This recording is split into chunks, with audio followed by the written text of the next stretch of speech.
Good evening, Titan Nation. What's up? Tighten up out there. It's your boy Chris, welcoming you to another edition of Titans and Truth, a victory edition. As of course, the Tennessee Titans are 7-4 on the year after a come from behind 20-16 victory over the Indianapolis Colts. And what we're going to get into tonight. We're definitely going to talk about. We're going to definitely talk about that game and what happened, and we're also going to have our nominations for the Star of the Week and also the Dunce of the Day. So, Star of the Week, who do you think performed the best? I did get a few nominations earlier, and also, who do you think is the Dunce of the Day? Who just stunk it up on the field against the Indianapolis Colts on there as well? So we can definitely debate that also. I mean, this is going to be a really fun show, and we're going to get into that. And last but not least, what are your thoughts on everything that's going on with the University of Tennessee? It is really crazy what's happening there as far as, the hiring and firing and things that are happening as far as the head coaching search. It's really, really crazy out there for what's going on with that. So we're definitely going to get into a little bit of that as well. But first off, let me give you my last thoughts on the victory over the Indianapolis Colts. Let's see some more people coming in. What's up, Preston? Jason? What's up, Darnell? Big Cuz? What's going on with you? Appreciate you watching. This game was probably one of those hard to watch games because you really thought the Titans should just came out and beat the crap out of the Colts, and instead, offensively once again was slow coming out of the gates and really seemed to struggle throughout the game. The running game was very non-existent. Marcus struggled throwing a couple of interceptions in the first half, and it just seemed like the offense just really wasn't going anywhere and really wasn't going anywhere fast. And that is very troubling. But on the other side of the ball, I have to give a lot of credit where it's due. I mean, I know we're facing Jacoby Brissett and this horrible Indianapolis offense, but give credit where it's due. Tennessee Titans defense came to play. The last game they gave up 22 points, and Jacoby Brissett had a little bit of success. They really couldn't sack him at all in that Monday night game. But this game, they beat him like a drum to the tune of 8 sacks. 8 sacks. Haven't seen that in a very long time. And I believe the record is 9 sacks, and that was back when they were the Oilers. I see Chrome and Angela chiming in. How's it going? And Jason, I'm gonna get to that. Jason saying that Marcus even said he ain't pushing off of his hurt leg. This we're gonna talk a little bit about maybe the continued struggles of Marcus Mariota and what's going on with our quarterback. But back to the defense. The defense played a very, very good game Sunday. I mean, they really took it to Jacoby Brissett. They shut down T.Y. Hilton once again. And in 2 games, T.Y. has only had 3 catches for 34 yards on this tight secondary. So that is actually, excuse me for that. That was actually very impressive because we all know what past T.Y. Hilton has had some career games against us. But it was nice to see the Titans step up to the challenge and shut that down. And that was very good. They did another good job with Frank Gore and Marlon Mack, making sure that they weren't as effective. I know Frank Gore scored a touchdown, but that was because of the turnover by Marcus, which adds to the struggles. But other than that, the defense did very well, especially when their backs were against the wall in the red zone. They held them to field goals. A very, very good job by the Tennessee Titans defense. And I think, and I know we were wondering what's going on with the pass rush and everything. These last couple of weeks, even with the Pittsburgh game, they've had 11 sacks in the last 2 games, which is pretty good. I think the pass rush is finally starting to come along a little bit. I know we're facing not good offensive lines. We're going to face another bad offensive line and bad quarterback in Houston coming up. But we got to take advantage of the matchups that we have. And that's something that they're doing defensively. And, again, the secondary is becoming a strength. Minus Jonathan Cyprian. I mean, I'm not really a big fan of Cyprian, but Byard, Ryan, and Dory Jackson, heck of a game. They're doing extremely well this season, and I am really proud of how our secondary has been playing. But back to the offensive side of the ball, which I know there is a lot of issue with our offense, and I think a lot of it starts with the offensive line. I think it is our offensive line is predicated on getting an advantage, and I'm going to be teaching some of my neophytes who are maybe new to football or fans of other teams. I'm going to show what we're talking about is that our offensive line is still one of the best offensive lines in the league, even though we have struggled. We're good at the tackle positions. We're good at the center position.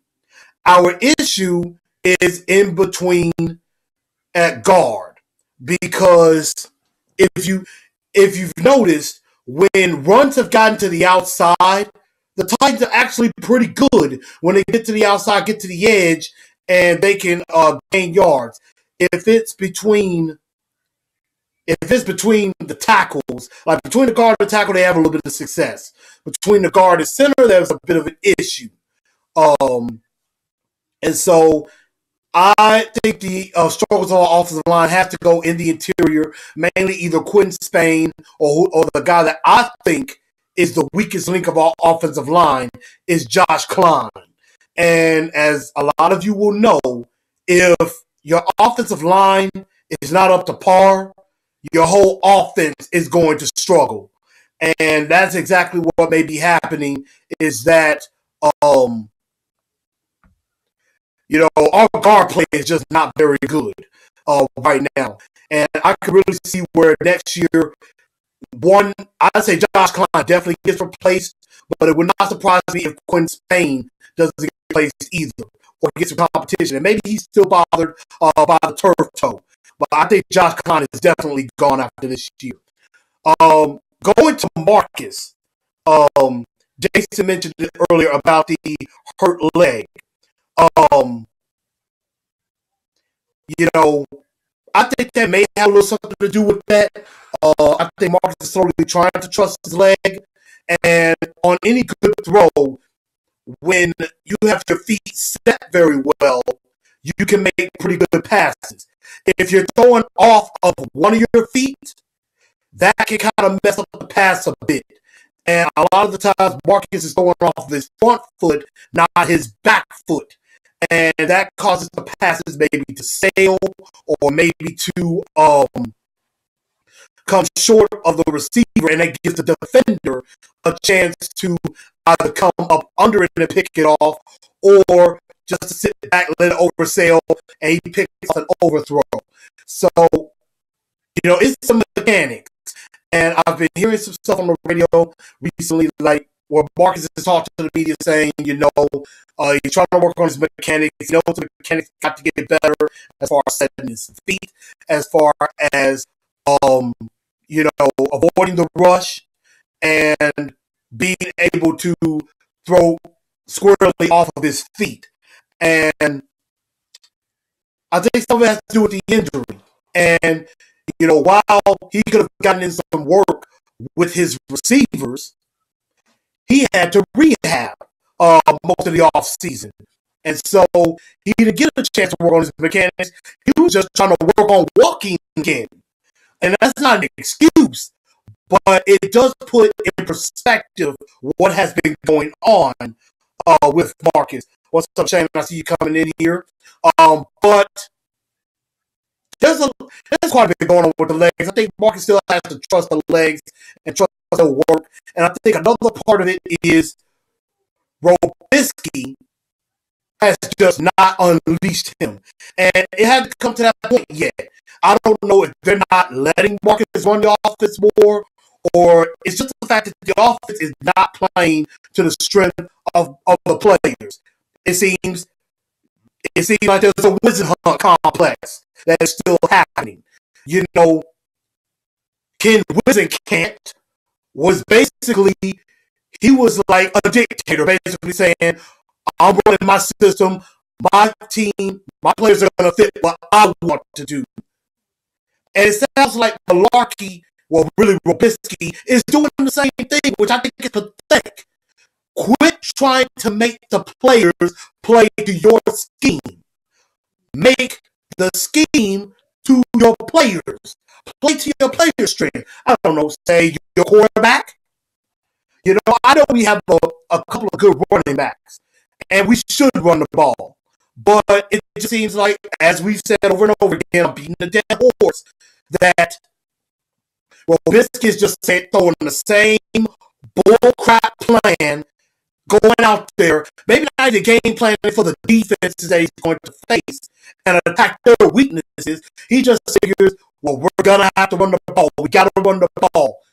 What do you do when the running game is not working? You got to pass the ball at some point, open it up a bit, spread it out, and then you can come back to the run. So I don't know exactly what Robisky Taylor are thinking is, and I said this on Sunday. It seems like Terry Robisky is running a geriatric, dinosaur, extinct, post-World War II, 1940s, baby boomer offense where it's like, we got to run the ball, we got to run the ball, we got to run the ball. You can't pass the ball at some point. You can pass on first down. It's okay to do that. And so I'm not sure why he doesn't do that. But it's frustrating. It's very frustrating to watch his offense, but they do have chances to get it together. This Texan defense is banged up. The secondary is just not as good as it used to be. So there is opportunity. You got to take advantage of it. But I mean, all in all, we got a win. It was a good win. Defensively played well. We're 7-4. I want to say a special thank you to the Arizona Cardinals.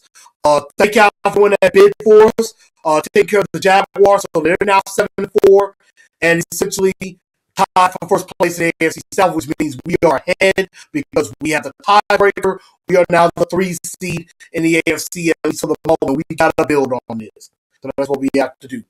But now is the time where we go to announce the star of the week. And I got a couple of nominations here. I know Brandon mentioned his nominee being Derrick Henry for carrying the game. And I want to see what do some of you think. Who is the two-tone blue star of the week? And who also stunk it up? Who was the dunce of the day?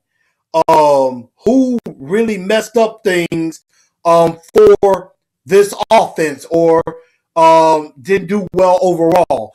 And while some of you are on Facebook Live thinking about that, make sure you do comment on that. I want to talk about an event that's coming up. If you're in the Middle Tennessee area, if you're in the Nashville area or Murfreesboro, my fraternity, as some of you know, I am a member of Phi Beta Sigma Fraternity Incorporated. I'm in the graduate chapter here in Nashville, nonprofit organization. We do a lot of community service in the community, and we're doing an event this Saturday called Bowling for Babies. And it's going to be at the Tusculum Strike and Spare at 5315 Nolensville Road here in Nashville, Tennessee. It is going to be from 1 to 4 p.m. Tickets are right now available on Eventbrite at www.sigmabowling2017.eventbrite.com. Tickets are $15 now. It will be $20 at the door. We are going to be donating some of the proceeds to the March of Dimes for, most importantly, the March for Babies, to try to help prevent premature births and to help in research to make sure that we have more healthier babies and help with better prenatal care for mothers, so that children that are born into this world are very healthy and don't have birth defects and things like that. So it's a it's an event for a wonderful cause, for a great reason. And I'm going to be there. A lot of my fraternity brothers are going to be there. You can definitely, if you do come, just mention, you can find me. I'll be in most likely a Sigma shirt. If you come up to me and I may not recognize you right away, just say Titans and Truth, and then I'm speaking with somebody that watched the show. So, again, it is this Saturday, 1 to 4 p.m. Tickets are going, so definitely get them while they're good. And we're also going to be there's going to be a Clash of the Titans Greek tournament going on, where we have some of our local Greek graduate chapters like Alpha Kappa Alpha, Delta Sigma Theta. Of course, my brothers are Phi Beta Sigma, Omega Psi Phi, Kappa Alpha Psi, Iota Phi Theta, Alpha Phi Alpha, Sigma Gamma Rho. All the fraternities and sororities. We're trying to get as many in attendance, so that's going to be pretty fun. We're going to have music. There will be food there. They have a snack bar. They have some very good food. So definitely come and show your support. Definitely show your support. We'll be glad to see everybody there. This is going to be a really, really fun event. I guarantee it. If the last couple of years have been very successful, and this year is going to be just as successful, I guarantee you that. Oh, brother Dr. Rowe, how you doing? Welcome on to the show. Was just talking about the event. So again, for all my fraternity brothers and sorority sisters listening, make sure y'all share that out and let everybody know. Get their tickets while they last. Tell your friends about it. I know some of y'all out there who are listening to the show bowl. If you do it, you ain't got, and some of y'all ain't got nothing to do this Saturday. I know some of y'all are going to be trying to watch the games. They have televisions. There. I think most likely they're definitely going to show the SEC championship between Auburn and Georgia coming up. So there's no excuse. If you're definitely not doing anything, come on out and join us. It's going to be a whole lot of fun, and it is just for an absolute great cause. If you need any information, if you have any questions, hit me in the inbox here on Facebook, or you can get to my on the Titans and Truth fan page, or also hit up my page as well. I'll be glad to give you as much information as you need as far as talking about this event. But going back to the star of the week, I also saw Jason coming in with Daquan Jones, and that is a very good nomination. He had 2 sacks on the day, which is about time he showed up, because he hasn't showed up much at all this season. Excuse me. But it was great to see a game from Daquan. He kind of broke out a little bit. It was about time that he did that. And Mitch, I'm definitely going to give you a final prediction probably toward the end of the show. I'll definitely give you that. Eddie Taylor coming in and said they need to get into a rhythm earlier in games. I say no huddle at points of the game. I absolutely agree with that. And I absolutely agree with that totally. So I definitely see your point there. Daisy coming in and said it takes over a year to fully heal from an injury in regards to Marcus. I can definitely see where you're going from with that. Our O-line has been called a donut. In a way, it has been not very good. But I'm going to give the two-tone blue Star of the Week to Derrick Henry. And here's why. Derrick Henry, in at the half, Robisky supposedly chewed out the offense for not doing very well in the game and for not getting going early. And so he supposedly laid into them, and then they come out in the second half and played a little bit better. Although it took until the fourth quarter for that to happen. But it was good to see Derrick Henry find some success running the ball. I believe he had over 70 yards rushing, and I think if he had got started a little bit earlier, he probably could have had a 100-yard game for the Titans. But I think they ended up running for just about close to 100 yards, which is better than what they've been doing in the past, albeit against one of the worst defenses in the league. I give the two-tone blue star of the week to Derrick Henry. And I know I'm going to eat my words a little bit. I'm going to go ahead and eat some humble pie. I did say earlier this season on this very show, I said that Derrick Henry, stop all this talk about Derrick Henry needing to take over, is still DeMarco Murray's backfield. I'm starting to lean towards giving Derrick Henry the handful, the bigger share of carries. I'm starting to think perhaps you start him off in the game, because I am starting to notice as the game goes on, he does get stronger. And when he gets stronger, that is bad news for the defense.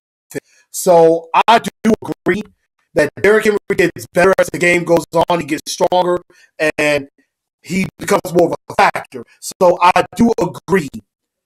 I think it may be time to start Derrick Henry in the backfield and let DeMarco Murray come in on third downs, maybe catch pass out of the backfield or pass protect, because he is very good at that. Because DeMarco Murray, for some reason, I think he's still injured.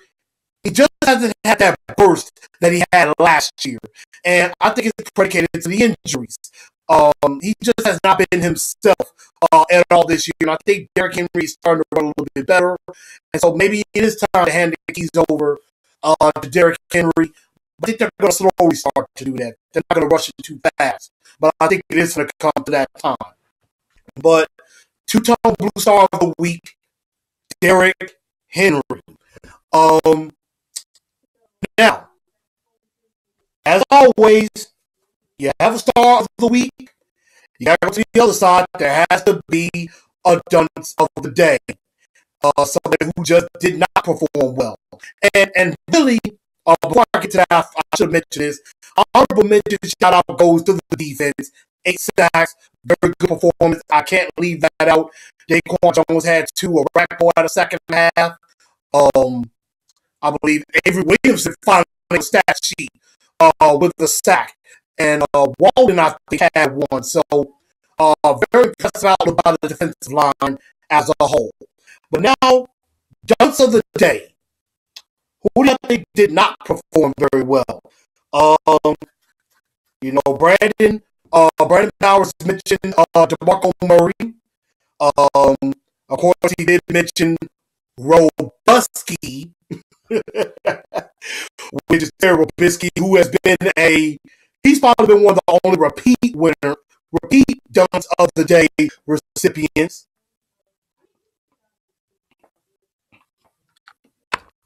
He's one of the only multiple recipients. Marcus Mariota could definitely be a nominee. You can say either Quentin Spain or Josh Klein, in my honest opinion. Could be a dunce of the day nomination. So who do y'all think could be the dunce of the day? And I want to get some thoughts on that. But of course, while I talk about that, I am going to talk about another sponsor and supporter of the show. Another sponsor and supporter of the show, Craftgasmic Creations. This is the t-shirt business of my cousin, Crystal Cleveland. She has the Titans and Truth shirt that you've seen that I am probably going to be wearing Sunday. She made that one. She made that shirt for me. And she's actually making another one for me right now. I'm hoping she'll have it to me before the game. I'm not sure. But she definitely is a very good maker of shirts, as you can see on this page. She makes shirts for all occasions. She makes some other stuff as well, like boutonnieres and things like that. So this is some stuff that she's made before. She's done some very good creations of shirts, anything, maybe even on hats and stuff like that. And this is something that she made for my uncle. He's a Cowboys fan. I believe it was a bathrobe for him that had the Dallas Cowboys on it. So she does a lot of different creations that you can do. So if, like the shirt that I have, if you want a Titans and Truth shirt just like the one that I have,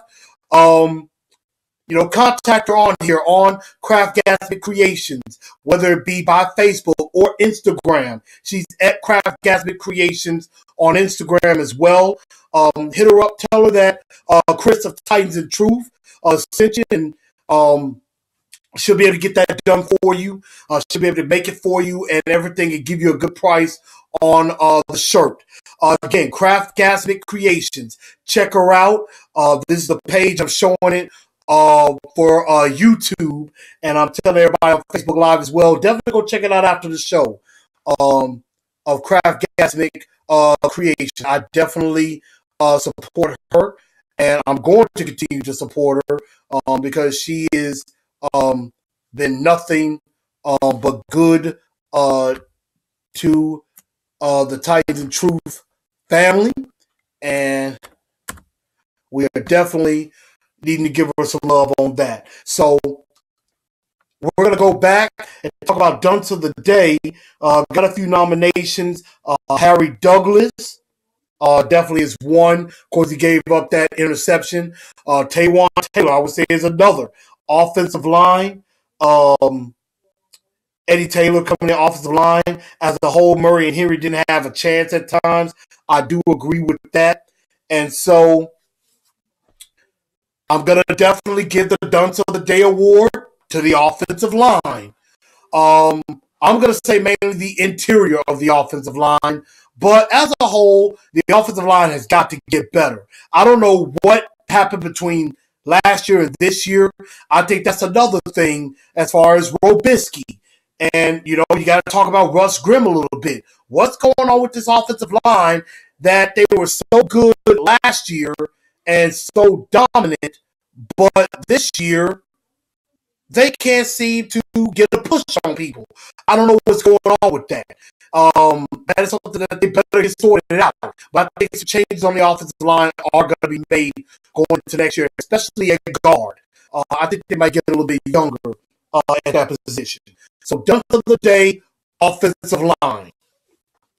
But now we come to my favorite part of the show, and yours too.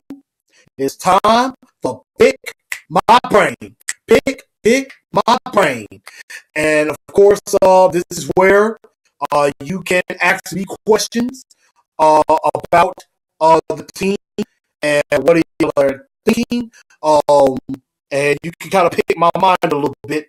And I'm trying to go back to the top and get some questions that I saw. And I know Mitch Frisk came in and said he wanted my final prediction on the year. I am going to stick with my prediction. Mitch, I did a prediction show back in the summer. You can definitely go back on YouTube and check out that show. I had us going 11-5, winning the division and going into the playoffs, and I'm going to stick with that. I believe 11-5 is definitely there. I mean, if they go on to defeat the rest of the way, 12-4 is not completely out of the realm of possibility. although you got the Rams and the Jags to end the year, that's not going to be easy. I think most likely I had them beating the Rams, but that might not be so easy to do. But I think they'll definitely beat the Texans. I think they'll beat Arizona and San Francisco, and they'll be at least 10-4 going into the game against the LA Rams. But yes, I'm gonna stick with my prediction from the summer at 11-5 AFC South Division champs. Any comment is saying if they can start clicking and get into the playoffs, the Titans can be a dangerous team. Winning ugly is what the playoffs are all about. You know what? That is a very, very interesting take on that because you do have a point. In the playoffs, you're not going to see blowouts. You're going to have to win ugly in the playoffs. So, I know we've all talked about, we're winning these ugly games against these no good teams. But that might be a good thing. If you're winning ugly, that means you're finding ways to win when the game is on the line. So that is actually a pretty important stat. That's actually a very good take. I really do like that one. I appreciate everybody tuning in. I see my ex-baby mama, Tracy, coming in here. I'm kidding, y'all. It's just a joke. It's just a joke. Nothing for real. Nothing for real. That was just a joke. We just having a little fun here.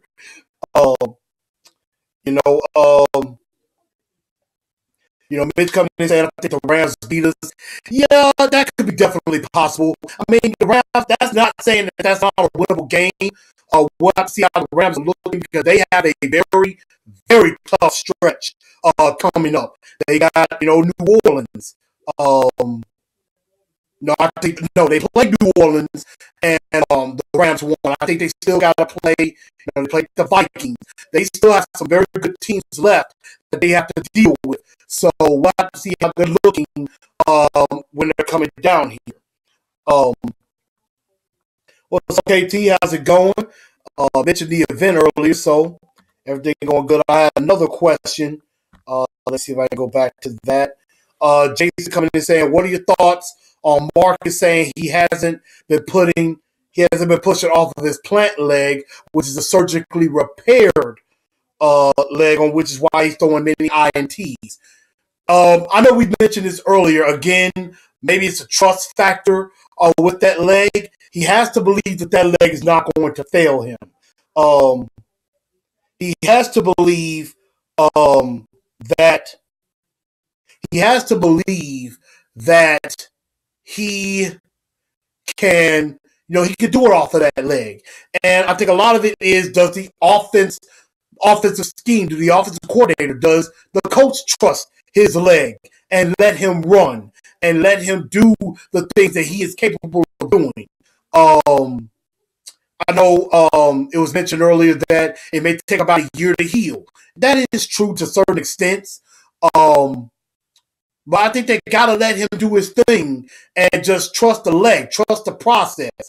If his leg is as good as it is, you got to let him do his thing. And so, that is an issue, I think, and that's definitely causing some problem with the interceptions.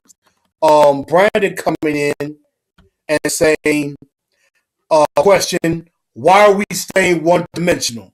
I know it's robustky, but can the front office not get the hint or full-fledged concept that he sucks?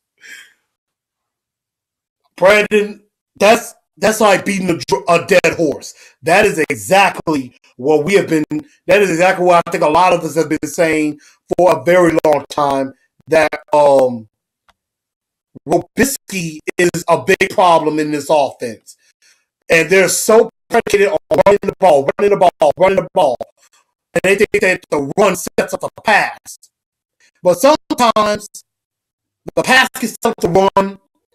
You can still do play action even if the running game is not working because you have that threat of that. And I don't know what it's going to take for Mike Mularkey or the front office to see that this is just not working. I'm pretty sure John Ross said at the end of the year, no matter what happens, he's going to sit down with Coach Mularkey and tell him, Mike. We had a great year this year. You know, we're in the playoffs, but something's wrong with our offense.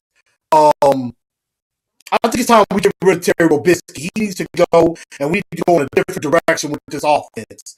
I know we're trying to run the ball, but we're not playing to the strength of our team and of our players. I think you need to get a new offensive coordinator. I'm saying you should fire Terry Robisky. I think that conversation is going to be had 2 days after whatever game we're eliminated in. Hopefully it's after the Super Bowl, but I know we're not going to get there. That is a dream. Yeah, Robisky is a big problem. I've been beating that for months, and it is time for him to go. I'm over that. I am over Terry Robisky big time. Let's see. Eddie, I'm not sure what you're saying with we do have them in Nashville, however. Oh, you're talking about the Rams and the Jags. I see what you're saying with that. Okay. I got it together now. Yes, we do have both of those games here at home, and that is a very, very big advantage. And Mitch, I agree with you. Week 17, I think, determines the division. By then, I think both teams are in the playoffs, and we're just going to be deciding who's a higher seed. And it could very well potentially be who hosts the first playoff game. Because the way the data is looking, if we're third, we're going to face the lowest seed. At the time it was we were fourth, and the other team was fifth. So that meant whoever won the division would host that division opponent. It was looking like the Jags and Titans would play 3 times, and whoever wins the division would be at home. But now we're the third seed, and right now it would look like we're playing the Baltimore Ravens here at home, which I think would be a good game, a winnable game for the Tennessee Titans. Let's see. I see Jamie Driver coming in. David Lanier coming in. What's up with y'all? Jason coming in saying the problem is the cold weather with the stiffness and arthritis type pain. Yeah, that could be a factor. I mean, it's gonna get cold. Legs do tend to stiffen up, but they're gonna have to play through it. Marcus played up there in Oregon, where it does get a bit breezy up there. You're in the north, it gets a lot colder up there quicker in the northwest. So it's gonna get cold here, and we'll just have to deal with that. Jason said he needs to go as the Robisky. I agree totally with that. He's asking Bills or Ravens. I would say the easier opponent will be the Buffalo Bills because they're on a downward spiral. But I think either game is winnable. I would say if we want to be competitive, face the Ravens, but we want the easier win, face the Bills. And so we all know how it is when it comes to the Ravens in the playoffs. And that is true. Flacco could be pretty good in the playoffs, so maybe the Bills will be the better opponent. But looks like that was all the questions I had for Pick My Brain. I'm trying to see if there were any other questions that maybe I'm forgetting. I don't think there was. But for any of you out there, if you have a question and I don't get to it, I'll answer it off the air by comments. So definitely make sure. And everybody, make sure y'all keep sharing this out to the rest of Facebook. If you are on YouTube tomorrow, make sure you share them out. Also, check out the website. I'm going to try to bring it up. Give me just a moment. And we're going to take a very quick pause and on Titans and Truth, and I'm going to come right back in just a second. All right, everybody, back on here on Titans and Truth. I appreciate everybody keeping up with me. And as you can see, I am posting this on here. You check this out. The Titans and Truth website is up and live. You go to www.titansandtruth.wixsite. That's wixsite.com/Titans and Truth. Check out the website. As you can see, all the episodes are on there. From the first episode, any blogs that I write. And I know I've been behind on my blogs. I apologize to everybody for that. I've been kind of forgetful. I've been a little bit busy over the holiday. But I'm going to definitely try my best to get back on that. I just figured it's best to go ahead and do a show this way. Danielle, long time no speak. How you doing? But we're going to, but this is the website. You can definitely check it out. I have all the latest episodes on here. As you can see, I'm bringing that up. All the episodes have been uploaded. Every last episode of Titans and Truth. Having a little trouble letting it come up a bit. Okay, I think it's slowly starting to come up. But this is where you can see. Here we go. As you can see, slowly but surely, all the episodes of Titans and Truth are here. You can definitely go back and look at any of them. You got the blogs. You got some pictures that I have. I'm probably going to put some more pictures on there as well. And one other thing, if you're at the game on Sunday, I'm going to be toward the north end zone in section 143. I'm going to take a big picture with a lot of you, with a lot of fans. So if you're in the north end zone, maybe after the game, comment on the page. Let me know, and we can all get together after the game and take a big Titans and Truth picture, maybe under the scoreboard, or behind where you can see the field and stuff, and everything. So I'm thinking that would be a very cool idea to definitely do that. And then also, if you want to contact me on the website, you can leave me a comment. Let me know what you think of the show. Let me know what you think of the website. And I mean, I want you to be honest with me. I want you to talk to me. Let me know what you think on there. And so that's the best way to hit me up.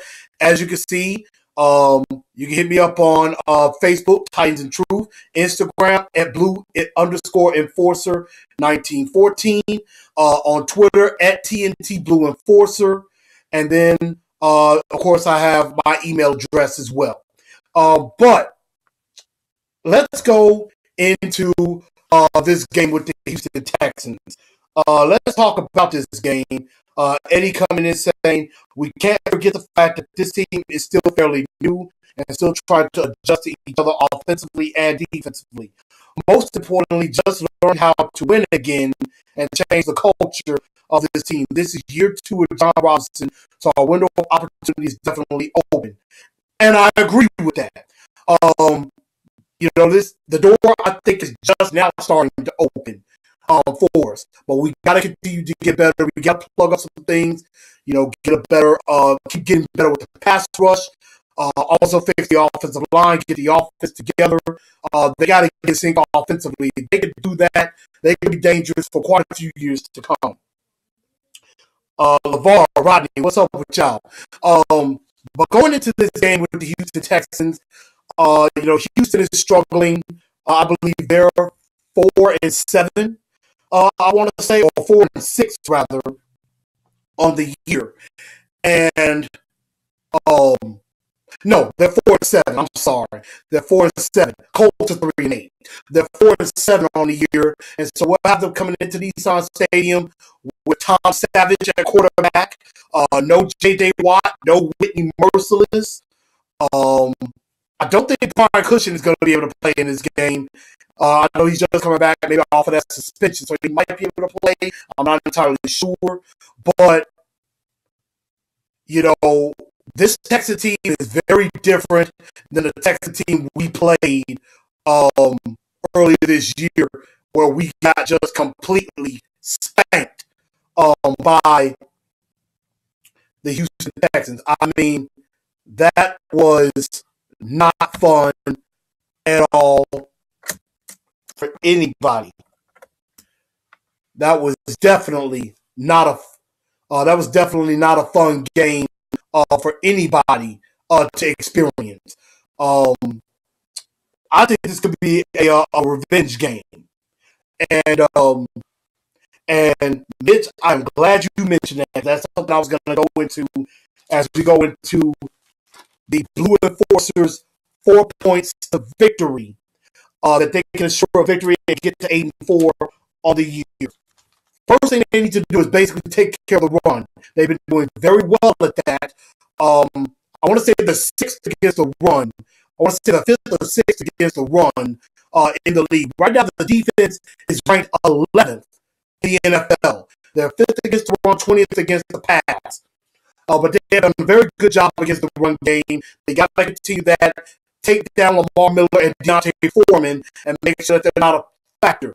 Put the ball in the hands of Tom Savage. And then that leads to point number 2. Go to town on Tom Savage. Feast on him. The sack count that we had against Indianapolis to 8, I think we could get at least 5 or 6 sacks on Tom Savage. Kind of like the last year, the season finale last year. I think that could definitely be a way to get after him and contain DeAndre Hopkins as best you can. The last game, it was horrible how they covered DeAndre Hopkins. And I'm hoping that they learn their lesson and put Logan Ryan on DeAndre Hopkins. Do not drop Bryce McCain out there on DeAndre Hopkins, or he will eat Bryce McCain alive. So don't do that. Learn from your mistakes from the last game and take it to Houston now. Defensively, I was for what the defense can do against the Texan offense. For the Titan offense against the Texan defense, shut down Jadeveon Clowney. And that's what Mitch was saying. Offensive line better be ready to stop Clowney. And I agree. Clowney's going to line up everywhere. You have got to take him down first. Shut him down. And make sure that he is not a factor. Number 2, the secondary can be attacked. Attack the secondary. And be upset. Be pissed off. You are embarrassed this last game. They should be coming to Titans should be going back home to the Deion Stadium. They should be angry. They should be ready for revenge, get payback, and keep pushing to the playoffs and get to 8-4. They need to come out focused, angry, and harness that into just stop a mud hole in these Texans. Beat the crap out of them. And so I think that's what needs to be done with that. And Rodney going to say Houston is still a treat. They are still playing hard even without their main players. True, which is why you need to jump on them early so that they don't have a reason to fight back. You got to get on them early. Eddie coming and saying, please tell me how we're going to slow down DeAndre Hopkins. Well, number 1, don't put Bryce McCain on him. Number 2, Logan Ryan needs to play the lion's share on him. I think he will have success against him. And I wouldn't mind seeing Joey Jackson on him a little bit too. But I know he may be focused on Will Fuller.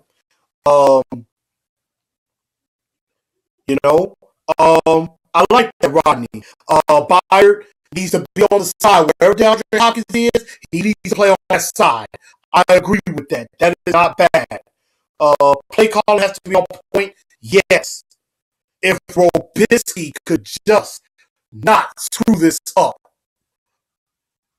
Be aggressive. Attack them. Attack their weaknesses. Come on. You can do that. It's not that difficult. And so, Mitch saying, what will be the final score? If I remember correctly, my prediction, I think I picked 24-17. Titans to win. I'm going to go a little bit further than that. I think it's going to be, I'm going to say 24-10. Tennessee gets to win. I just don't think the Texan offense is going to be able to be that effective. They're going to have 2 inexperienced tackles. I think they're going to be starting a rookie or a very inexperienced guy at left tackle. They're going to have another guy who is not very good on the right side. I think Brian Orakpo or Derek Morgan should be able to feast on those guys. And Tom Savage likes to hold the ball for a long time. He's like a statue. He ain't going to be able to run. So we should be able to go to town on Tom Savage. It should be a sack party on Tom Savage. And that's what I expect. So I'm predicting a 24-10 victory. We go to 8-4 on the year.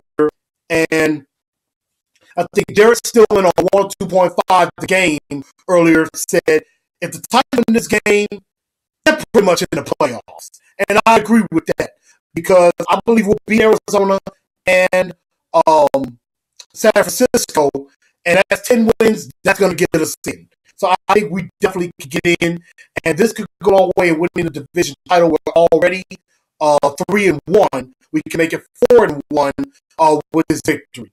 Let's see. Josh joining in. Josh, what's up with you? Rodney saying, I hope Henry play aggressive like he did in Indy. I'd like to see that too. And I agree, Eddie, got to stop Miller.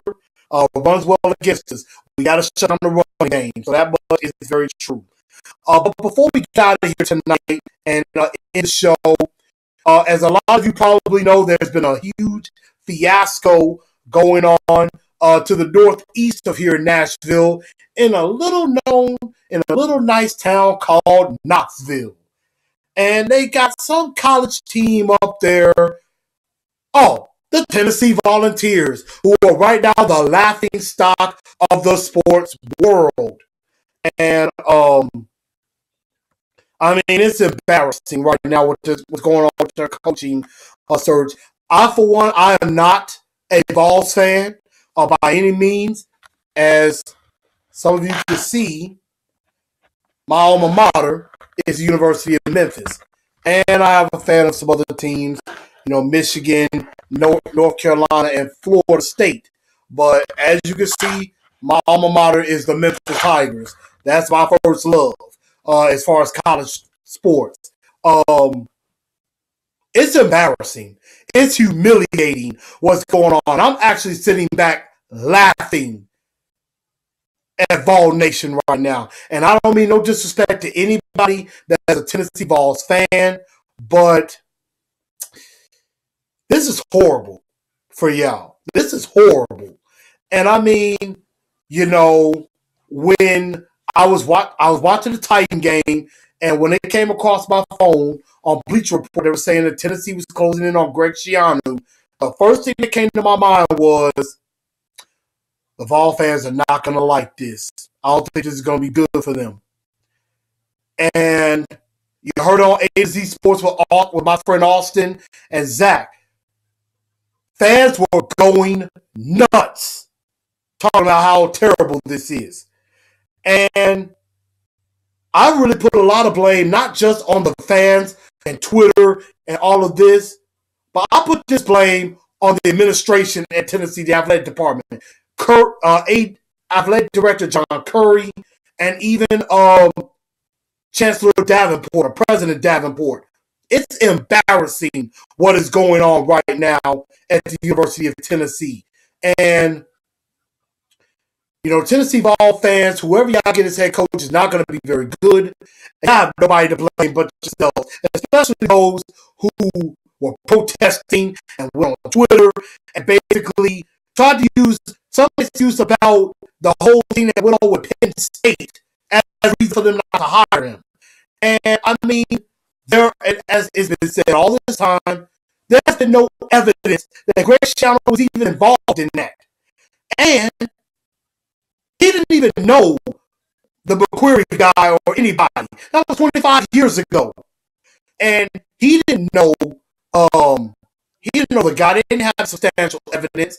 And I'm not an expert saying I know what's going on with that. So don't really quote me on all of this.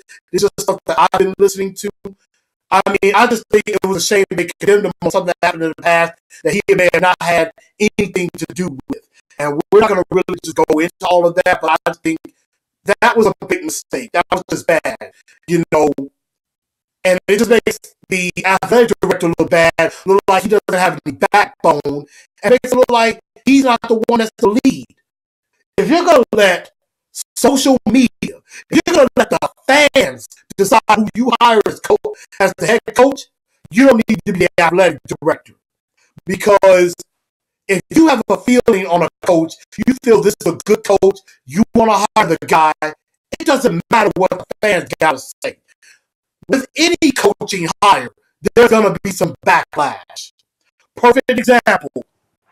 When the Titans hired Mike Mularkey, I was one that did not like the hire.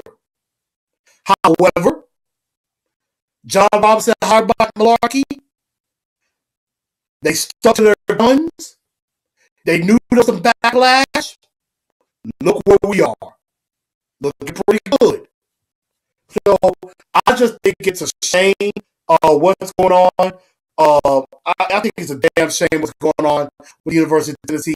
It's laughable, very humiliating, and it's a real deal embarrassment in my honest opinion. And I want to see give you comments on that. What y'all were thinking about that? Aloha kiha, mahalo, thank you for tuning in. Rodney saying, I know Memphis is trying to make it hard for Norville to leave in the ball, and the Vols is going to be a while before they go back to the mountaintop. I agree, and I'm with you on my alma mater, Memphis. Mike Norville doesn't need to go anywhere. He needs to stay right where he is and build the University of Memphis into a national power. I am ready, and I've already said and I'm saying it. If Memphis Tigers make it to the Peach Bowl and beat Central Florida in this championship game, I will be there. Whether they play like an Auburn or Georgia or any of the higher teams, I will be glad to see. I will be there. So I think that was going to be a lot of fun. But I think I had someone else comment Tennessee.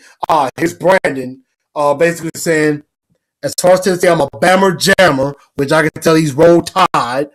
He said, but what's going on is a circus. It's a fun house without the fun. They need Les Miles or Kiffin if they want to be relevant again, just in my opinion. I disagree. I mean, yeah, I agree with the fact it's a circus. It's a fun house. It is beyond embarrassing. But Les Miles and Lane Kiffin are not going to be coming to Tennessee. Neither one are not good choices. If I had to choose between the two, if I had a gun to my head, I'd go Les Miles. But Les Miles is not a good game manager. He blew some games. He wasn't able to beat Alabama in the past. And he doesn't know how to develop a quarterback. If you think quarterback play was bad now for the Vols, with Les Miles in there, it'll get worse. He never had a quarterback. Defense will be good, but he's never been able to get good with a quarterback. And Lane Kiffin, that shit to say, he was a coach before, and it was an albatross. So you definitely don't want to go in that direction. I mean, what I'm seeing right now, the Tennessee Vols are trying to go after their 9th or 10th choice now because everybody's kept turning them down. It's going to be a long time before they even get a coach. It might be another week. Because, I mean, you didn't get Dan Mullen. You didn't get John Gruden. Well, John Gruden wasn't coming here anyway. Mullen jumped to Florida. Chip Kelly gone to UCLA. You botched this thing with Schiano. Gundy used you. Gundy used the Vols to hopefully get a better deal at Oklahoma State. He was never coming. Then, they reportedly said that they had a deal together with Jeff Bond from Purdue, the former Louisville quarterback and coach of Western Kentucky. He's staying at Purdue. And he's had some other coaches turn him down, so there's like 7, 8 coaches that turned him down. And now they're looking at the coach from NC State, which a lot of people said that would be worse than Schiano, that'd be worse than Butch Jones. And unfortunately, that's what happened. Vols fans, that's exactly what y'all deserve. Y'all deserve to fall. And it's going to be a long time, if ever, y'all are going to get back to the top. How about that? Dunce of the year to the University of Tennessee. There I said it. Dunce of the year. I'm giving it early. Jason is saying the fans have now made it a Derek Dooley type hiring. No good coach will want to come here. True enough. There it is. Hey, Chris Lake, how's it going? Gruden is a professional coach. Gruden ain't leaving the box of ESPN until they fire him. So that's what that's going to be. But I'm going to get out of here, y'all, and call it a night. I want to thank all of y'all for tuning in to Tell the Truth. Thank y'all for sticking with me for this show. I didn't mean to go wrong, but we had a good show anyway. Thank y'all for tuning in. Make sure y'all share this show out. Share it from YouTube. Give me some comments on there. Also, comment. Let me know what you think, and then subscribe if you have not. If you have not subscribed to the YouTube channel, please go ahead and subscribe to the YouTube channel. Subscribe to the channel and join me on that. I want to get to over 200 subscribers by the end of the year. So I definitely want to get to that. And if we can get over that, then we'll go higher before the end of the year. So please spread it out, subscribe. If you haven't already, check out the website. The episode will be on there. Probably by the latest tomorrow morning, it'll be on the website. So check it out. I want to thank y'all for tuning in. Titans of Truth. I'm out. I'll holler at you.